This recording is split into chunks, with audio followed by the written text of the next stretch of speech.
Hi, everybody. Mitch Chandler here. Thanks for joining me today for this week's Security News Update. In the security and privacy alerts, it seems like hackers have already begun trying to cause chaos on French websites in advance of the Olympics.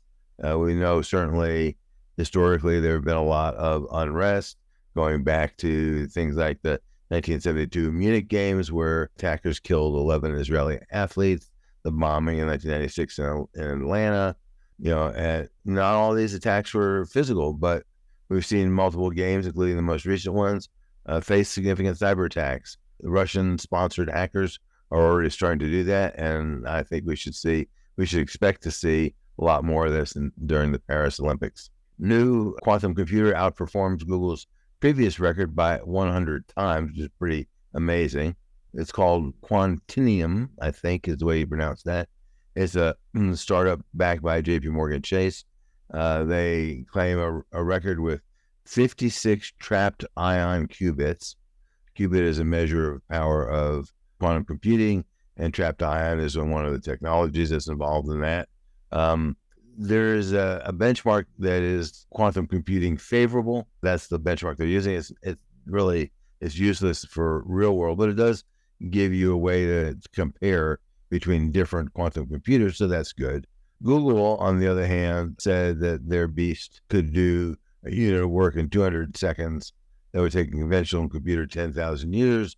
IBM claimed that they could do it conventionally in 2.5 days. So you gotta, take all these benchmarks with a grain of salt. But the point is that quantum computing is advancing, and we expect it to continue to advance. So that's all good.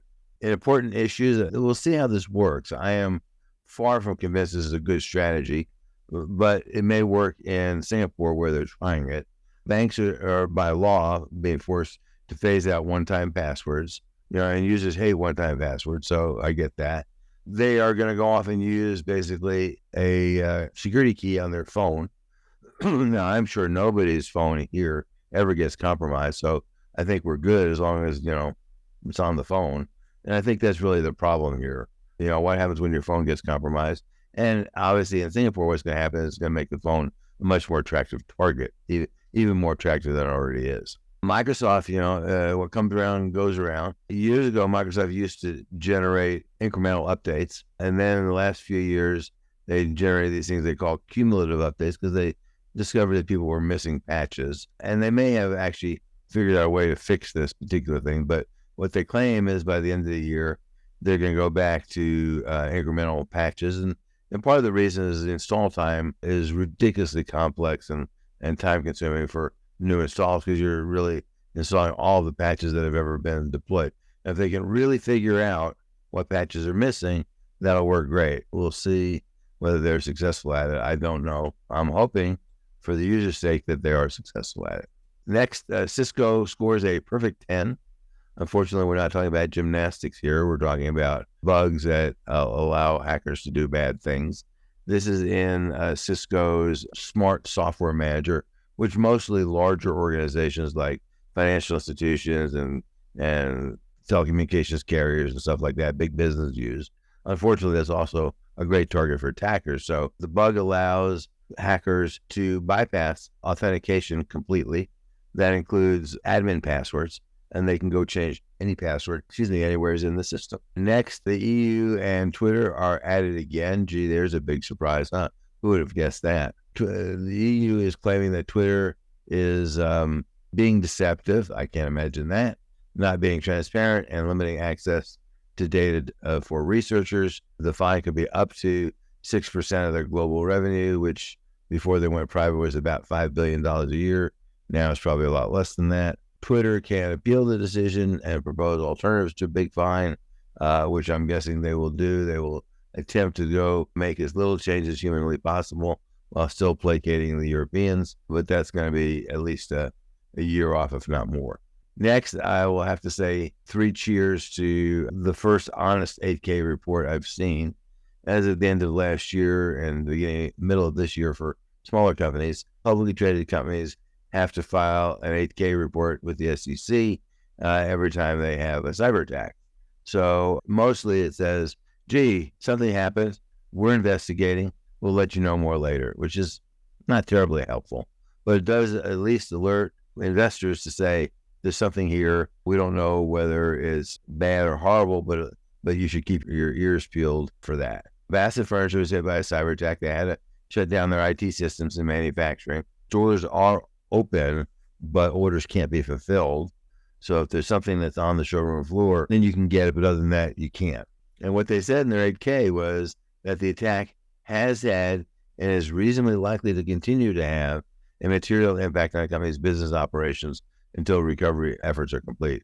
So, I don't think their stock is going to suffer any more for being honest about it than people saying, yeah, stuff happens. Figure it out. We'll get back to you. So, I say 3 cheers to Bassett. If you need some furniture, go buy some furniture for them. Just don't expect a delivery anytime soon. Next, Judge Manhattan has tossed some of the SEC lawsuit against SolarWinds. The part that got tossed was an effort by the SEC to say that they should be clairvoyant and they should understand what might have happened as a result of things they didn't do or did do. That's really hard. The part where they didn't dismiss, which I think is the important part, is they said, the SolarWinds said, that they had stringent cybersecurity practices. And the judge says, well, that's kind of what I would say a lie. And so that part of the case goes on. And this is the one about a Texas judge. This Texas judge, and Texas judges love to stick it in the eye of anybody in Washington, so there's not a big surprise here. Who knows what will happen on appeal or otherwise. But they vacated part of the OCR guidance online tracking, what's called pixels or tracking beacons. And I think probably in this case, it's reasonable. We'll see what the appeals court, assuming it gets appealed, and I suspect it will, what the appeals court says about this. I mean, the challenge is that these judges who, really can open their own email are being asked to make monumental decisions about technology things that they really are pretty clueless about. So that's interesting all by itself. So in this case, judge said that the part of the OCR guidance they complained about is that it says that if a user is not logged in to a healthcare website and there's tracking beacons and they go to a page talking about cancer, let's say, then, you could infer, of course, that this person maybe has cancer or doesn't, or maybe knows someone who has cancer, but it's not really personal health care. Even though you could identify that person by their IP address, maybe, it's really not personal health care information. Now, the part that they didn't strike down is if the user is logged in and you now know who the user is and you now know what their medical conditions are, then that's still a problem, and using tracking beacons there is a problem. So, I don't know this is a huge thing, but I do think that for healthcare providers that use tracking beacons on places where the user's logged in, they have to be very careful about what information they provide to the company whose beacon it is. In the education section, 1/3 of development pros, whether that is systems operators or software developers or people who can make code and maintain it, self-report that they feel unfamiliar with secure software development practices. That's a real problem for a number of different reasons. Obviously, all these bugs in code is an indication that they're probably right, that they don't really understand it. But the fact that they're not doing anything about it and learning is a big problem. So interesting, and they explain why in the survey, what part of things that people don't think they understand and why.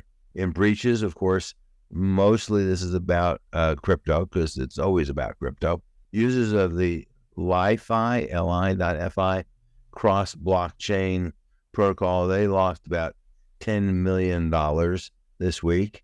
And, at some point, the investors and speculators are going to say, enough of this. Now, what's happening in the short term is the investors, continue to invest and making up for all these losses. But how do you do that in the long term? Next was ZearX, which is the largest cryptocurrency exchange in India, lost about $235 million to hackers. They have turned off your ability to remove money from the exchange until they get things figured out. The $235 million is about half of their reserves. So this is a big problem for them. and before they figured it out, the hackers started selling off tokens to make money. So, and that actually even made the price of some of those tokens go down because they were dumping so many tokens so quickly. So, and people continue to do this. So we shall see. And lastly, in the breach department, and this is interesting, a Walt Disney Company suffered a breach of internal communications because somebody compromised their Slack environment. Slack, of course, is a online collaboration environment. And, they leaked ad information, technology, information about interview candidates, computer code, other information. And while the size is small, 1 terabyte, most of this data is text and short. So 1 terabyte of, a message which is 100 characters, that could be a problem. We'll see what happens there. Next, people keep asking me, well, how come with all this money we're spending on cybersecurity, hacking persists? And the answer is there's a lot of money to be made here. And these, we keep hearing, this company paid 20 million, this company paid 30 million, this company paid 10 million. So the hackers are making multi-million-dollar paydays. They're not going to stop. As long as they keep getting these multi-million-dollar paydays, they're going to say, hey, this is pretty good stuff. The odds of getting caught are pretty low, especially if I'm in a non-friendly country. And, I could get very rich. Next, the risk of using cloud apps. And I'm not saying don't use cloud apps. People can continue it. But the problem is that, there's all these apps. A lot of them are fly-by-night. And, of course, corporate IT doesn't even know that you're using them because that's the nature of a cloud app, right? You don't have to install anything.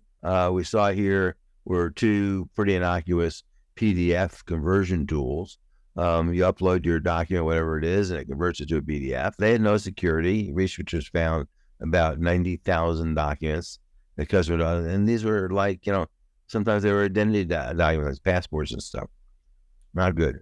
And next, the Postal Service joins many, many others. Talked about the problem with tracking beacons before. This is a perfect example. They share customer data with Meta and others without their permission. What they were doing was, if you logged on to the USPS website, you could track what was going on with mail you were receiving, and they were oversharing information with Meta. They claim that they didn't know about it. I think that's definitely possible. And in any case, once someone pointed it out, they fixed it right away, whether that's because they were worried about the bad publicity or whether they were truly, oh my God, we got to go fix this. Don't know which, but in any case, works for customers. And let's see, anything else here? No, I think we're good. So last thing is security news bites. AT&T is now officially the first company to evade or avoid or delay, whatever you want to call it, the SEC's 4-day breach notification rule. That they said, they lost data on 100 million customers. They delayed the notification about that twice in cooperation with the FBI. And, the FBI has now arrested somebody. So now that delay is over. But it does point out that there could be cases where that really is going to happen. I'm not sure this is a silver lining, but I'm calling it a silver lining. So, after former President Trump was shot in a potential assassination attempt, people are now selling all kinds of crypto scams associated with that, using that as a background. So, scammers will take any topical story that they can and try to turn that into something that works to their favor to scamming people. Britain's new government is about to introduce a watered-down version of the mandatory breach reporting rules. This, again, like we proposed in the United States, is only for critical infrastructure, whatever that means. But one of the parts of what they're saying is critical infrastructure will be IT service providers. That's a huge, they have never been considered themselves critical infrastructure, although clearly they're very critical to a lot of companies. So assuming this happens, that's going to be an interesting challenge for managed service providers. Next, it took the FBI about 40 minutes to crack the shooter's phone. They got some new unreleased software from Celebrite, the Israeli hacking company. We don't know what make, model, OS, where we don't know anything about this guy's phone security, so we don't know whether this is a big deal or not a big deal. but I'm sure the folks, and we don't even know whether it was an Android phone or an iPhone. So I'm sure the manufacturers are trying to figure out, scratch their head, trying to figure out, and it's always a cat and mouse game. And lastly, I'm going to write about this more this coming week. Friday was a really bad day for CrowdStrike and its customers. Hopefully your day wasn't that bad, but there's a lot of lessons to be learned there for sure. 8 million computer users who were affected, according to Microsoft. Now, in the grand scheme of things, yeah, I mean, it had some big effects on things like banks and airlines and stuff like that. But 8 million out of, how many million computers are there in the world? 800 million computers, probably, maybe 1%. So is it really a big deal? It's a blip. We will recover. No data was compromised. It's purely an IT issue. So, I don't know, better or worse. But it certainly does point to that companies really need to think about their business continuity strategy, because most companies were left flat-footed. They had no clue what to do. And this is an unusual circumstance, but it does happen from time to time. So, and if you need any help with that, of course, please reach out to us. So with that, thank you for listening. We appreciate your time always. If we can do anything to help you, please contact us. Until next time, stay safe.